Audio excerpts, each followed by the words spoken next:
Good morning. I want to briefly share some news about our economy and talk about the work that we're doing both to protect American consumers and to put our economy back on a path to growth and prosperity. This week we saw some signs that the gears of America's economic engine are slowly beginning to turn. Consumer spending and home sales are stabilizing. Unemployment claims are dropping and job losses are beginning to slow. But these trends are far from satisfactory. The unemployment rate is at its highest point in 25 years. We're still in the midst of a deep recession that was years in the making, and it will take time to fully turn this economy around. We cannot rest until our work is done. Not when Americans continue to lose their jobs and struggle to pay their bills. Not when we are wrestling with record deficits and an overburdened middle class. And that's why every action that my administration is taking is focused on clearing away the wreckage of this recession and building a new foundation for job creation and long-term growth. This past week, we acted on several fronts.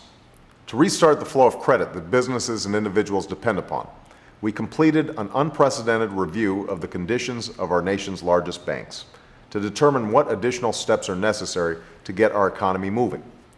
To restore fiscal discipline, we identified 121 programs to eliminate from our budget. And to restore a sense of fairness to our tax code and common sense to our economy, I've asked Congress to work with me in closing the loopholes that let companies ship jobs and stash profits overseas. Reforms that will help save $210 billion over the next 10 years. These important steps are just one part of a broad effort to get government, businesses, and banks to act more responsibly so that we're creating good jobs and making sound investments instead of spending recklessly and padding false profits. Because American institutions must act with the same sense of responsibility and fairness that the American people aspire to in their own lives.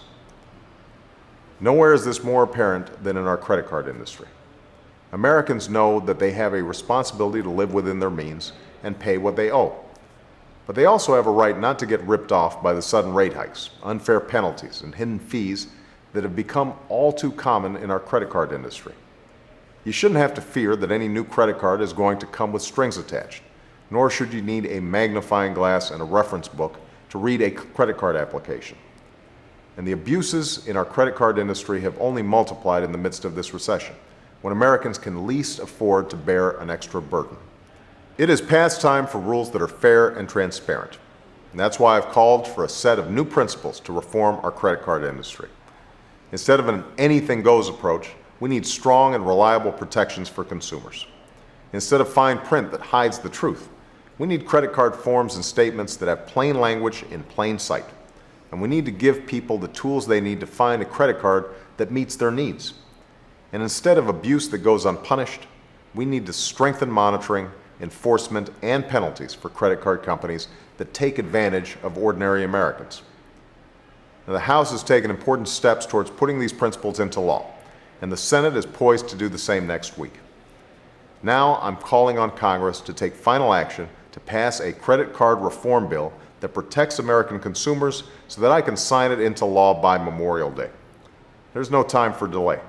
We need a durable and successful flow of credit in our economy, but we can't tolerate profits that depend on misleading working families. Those days are over.